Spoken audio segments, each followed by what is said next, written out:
उड़ीसा जो काफ़ी फेमस है अपनी कल्चरल हेरिटेज के लिए, रिच हिस्ट्री के लिए, अमेजिंग आर्किटेक्चर के लिए और ब्यूटीफुल नेचर के लिए। इस वीडियो में मैं आप लोगों को बताऊंगा कि भुवनेश्वर, कोणार्क और पुरी तीनों प्लेसेस को एक दिन में कैसे कवर कर सकते हैं और उनकी मस्ट विजिट प्लेसेस को कैसे घूम सकते हैं।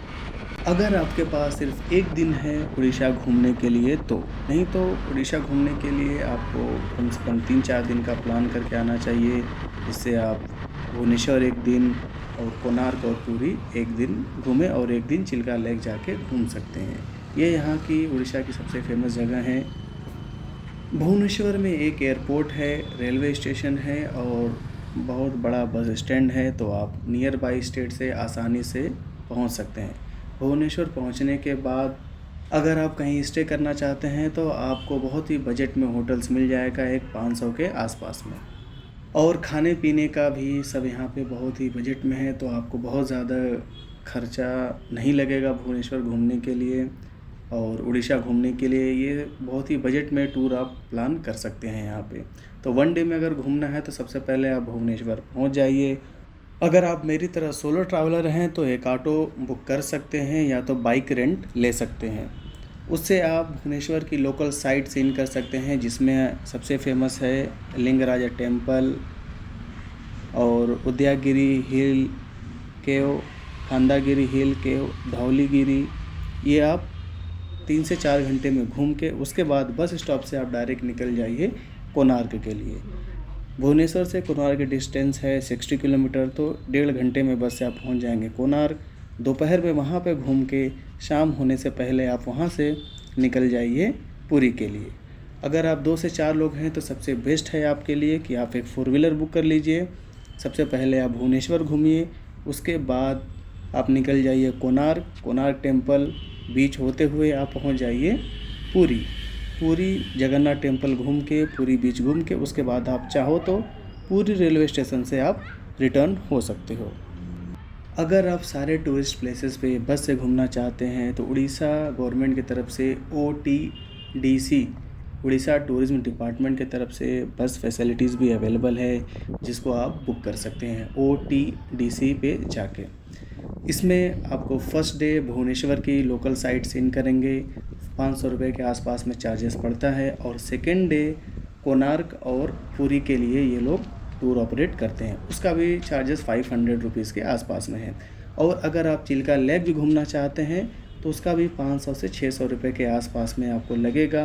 गवर्नमेंट बस के थ्रू, OTDC के थ्रू आप चिल्का लेक भी घूम सकते हैं। तो टोटल अगर आप 3 दिन का प्लान बनाते हैं उड़ीसा घूमने के लिए तो सबसे बेस्ट और सेफ़ ऑप्शन आपका है उड़ीसा टूरिज़्म डिपार्टमेंट के से जाइए बस बुक करके 3 दिन का। नहीं तो अगर आप खुद से घूमना चाहते हैं तो आप अपनी 4 व्हीलर बुक कर सकते हैं, नहीं तो आप खुद से भी घूम सकते हैं पब्लिक ट्रांसपोर्ट इस्तेमाल करके। लेकिन सबसे बेस्ट ऑप्शन है OTDC, उड़ीसा टूरिज्म डिपार्टमेंट से आप बुक करके बहुत ही सेफ्टी के साथ आराम से घूमिए, नहीं तो 4 व्हीलर बुक करके घूम सकते हैं। ये बंद क्यों किए? ये लोकल आदमी दारू पी कर बोतल भगाया था। अच्छा। भुवनेश्वर में मस्ट विजिट प्लेस है लिंगराज टेम्पल, सबसे पहले आप वहाँ चले जाइए। दूसरे नंबर पे उदयगिरी हिल केव, जो कि आप वीडियो में देख सकते हैं। और थर्ड है खांदागिरी हिल, जो कि उदयगिरी हिल के पास में ही है। इसको घूमने में आपको 1 घंटा मैक्सिमम लगेगा। उसके बाद आप निकल जाइए धौलीगिरी हिल के लिए, जिसको शांति स्तूपा भी कहते हैं। ये सिटी सेंटर से करीब 8 से 10 किलोमीटर के पास में है। धौलीगिरी हिल के पास में ही कलिंगा वॉर बैटल फील्ड भी है, जहाँ पे कलिंगा वॉर हुआ था, जिसमें करीब 2 से 2.5 लाख लोग मारे गए थे। धौली घूमने के बाद आप चले जाइए बस स्टैंड, वहाँ से आप कोणार्क के लिए बस पकड़ के निकल जाइए कोणार्क घूमने के बाद फिर वहाँ से आप पूरी निकल सकते हैं। अगर आप एक दिन में तीनों जगह कवर करना चाहते हैं तो। अगर आप पूरा 1 डे सिर्फ भुवनेश्वर में रहना चाहते हैं तो और भी कई सारे प्लेसेस हैं, जैसे नंदन कानन जूलॉजिकल पार्क है, म्यूज़ियम है, और आप सिटी भी घूम सकते हैं, शॉपिंग वगैरह भी कर सकते हैं। अगर आप एक दिन में तीनों जगह कवर करना चाहते हैं तो आपका बजट 1500 के आसपास में हो जाएगा। और अगर आप 3 दिन में उड़ीसा घूमना चाहते हैं तो उसका बजट भी करीब 5000 के आसपास में होगा, जिसमें आप भुवनेश्वर, कोणार्क, पुरी और चिल्का लेक तीनों कवर कर सकते हैं। सामने की तरफ देख सकते हैं, ये कलिंगा वार का बैटल फील्ड है। सामने अब रिवर और उसके आसपास में जो भी खेत हैं, और इस वक्त हम लोग हैं धौलीगिरी हिल्स पे। और ये सामने शांति स्तूपा है। यहाँ पे भी घूमने में आप करीब 1 घंटे के आसपास में लगेगा। उसके बाद आप यहीं अगर कुछ शॉपिंग वगैरह करना चाहते हैं तो शॉपिंग कर सकते हैं, करके फिर आप निकल जाइए अपने नेक्स्ट प्लेस के लिए। ये तो खुला है, देखो कि देखो लूज हो जाए हाथे पुलिस देसी का जो लोकल का जो धौलीगिरी हिल से जैसे ही आप नीचे उतरेंगे तो आपको अशोका पिलर दिख जाएगा। यहाँ पे आप फोटोग्राफी वगैरह करना चाहते हैं तो कर सकते हैं। उसके जस्ट पास में ही आपको अशोका रॉक एडिक्ट छोटा पार्क मिल जाएगा। यहाँ पे भी आप चाहो तो 10 से 15 मिनट स्पेंड कर सकते हो, और फोटोग्राफी वगैरह कुछ करना चाहते हो तो कर सकते हो। ये पार्क छोटा है लेकिन काफ़ी खूबसूरत पार्क है, तो यहाँ पे आप कम से कम 10 से 15 मिनट अपना स्पेंड करिए। आपको 10 से 15 मिनट ही लगेगा इस पार्क को पूरा घूमने के लिए। उसके बाद फिर आप निकल जाइए। अगर आपको ज़ू म्यूज़ियम की तरफ जाना है तो आप वहाँ पे जा सकते हो। धौलीगिरी घूमने के बाद अगर आप चाहो तो कलिंगा वार के बैटल फील्ड पे भी जा सकते हो, जो कि पास में ही है। जैसे आप नीचे उतरेंगे तो आपको पास में ही मिल जाएगा ये। आप ड्राइवर को बोल के, अगर आपकी पर्सनल गाड़ी है तो, ऑटो है तो, या बाइक से हैं तो आप बैटल फील्ड ऑफ कलिंगा वार पे भी जा सकते हैं। ये सारा एरिया जो आप देख रहे हैं, ये कभी बैटल फील्ड हुआ करता था।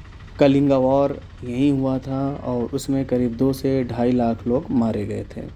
बैटल ऑफ कलिंगा 261 BC में हुआ था, और आज से करीब 2200 साल पहले ये वॉर हुआ था।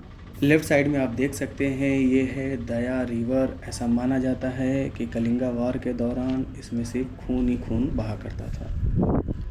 ये ऊपर की तरफ आप देख सकते हैं धौली शांति स्तूपा है, वहीं पे धौली अशोका पिलर है वगैरह वगैरह। तो यहाँ वहीं लोग घूमने के लिए आते हैं ज़्यादातर। ये सब एरिया पहले बैटल फील्ड था, अब तो गांव और सब लोग खेती वगैरह सब करते हैं। भुवनेश्वर घूमने के बाद आप निकल जाइए बस स्टॉप के लिए, जहां से आपको पुरी और कोणार्क के लिए बस मिलेगी। बस स्टैंड के पास में ही है स्टेट म्यूज़ियम। अगर आपके पास टाइम है तो आप स्टेट म्यूज़ियम भी घूम सकते हैं। यहाँ पे भी लगेगा करीब आपसे 1 से 1.5 घंटे घूमने में। अगर आपके पास टाइम है तो घूमिए, नहीं तो आप निकल जाइए पुरी या कोणार्क के लिए। दोनों की डिस्टेंस है 60 किलोमीटर। करीब आपको लग जाएगा 1.5 से 2 घंटे पहुंचने में। यह है पूरी बस स्टॉप। अगर यहाँ पे आप कुछ खाना वगैरह खाना चाहते हैं तो खाना वगैरह खा के, यहाँ पे स्वीट काफ़ी फेमस है तो आप स्वीट भी ज़रूर ट्राई करिए। और यहाँ से ऑटो लेके एक 2 किलोमीटर की डिस्टेंस पे आपको मिल जाएगा पूरी बीच, वहाँ पे भी जा सकते हैं। और अगर आप जगन्नाथ टेम्पल जाना चाहते हैं तो पहले आप जगन्नाथ पुरी टेम्पल चले जाइए, वहाँ घूम के उसके बाद आप आइए पूरी बीच पे। अगर आपके पास लगेज ज़्यादा है तो 50 रुपीज़ दे के आप अपना लगेज यहाँ पे भी सेफली रख सकते हैं। उसके बाद आप निकल जाइए पूरी बीच घूमने के लिए। ये काफ़ी खूबसूरत बीच है और बहुत ही बड़ी ये बीच है। यहाँ पे आप शॉपिंग कर सकते हैं, स्पोर्ट एक्टिविटी कर सकते हैं, फोटोग्राफी कर सकते हैं। राइट साइड में गोल्डन बीच दिख जाएगी, ये सामने आप देख सकते हैं। ये प्राइवेट बीच है, यहाँ पे जाने के लिए आपको कुछ एक्स्ट्रा अमाउंट पे करके ही जाना रहेगा, लेकिन आपको बेटर है कि आप पूरी बीच पे ही एंजॉय करिए। यहाँ पे पब्लिक ज़्यादा रहेगी और यहाँ पे लोग आपको दिख जाएंगे क्रिकेट वगैरह खेलते हुए। तो बहुत ही अच्छी जगह है, आप खूबसूरत इवनिंग यहाँ पे आप एंजॉय कर सकते हैं। यहाँ से आप सनसेट एंजॉय करिए। अगर कुछ स्पोर्ट एक्टिविटी करना चाहते हैं तो वो आप कर सकते हैं। खाने पीने का यहाँ पे सब कुछ मिल जाएगा। तो अगर आप फैमिली के साथ आते हैं तो बहुत ही अच्छी जगह है ये आपको इवनिंग स्पेंड करने के लिए। दोस्तों के साथ आते हैं तो भी ये बहुत ही खूबसूरत जगह है। यहाँ पे अगर आप नहाना चाहते हो तो भी आप नहा सकते हैं।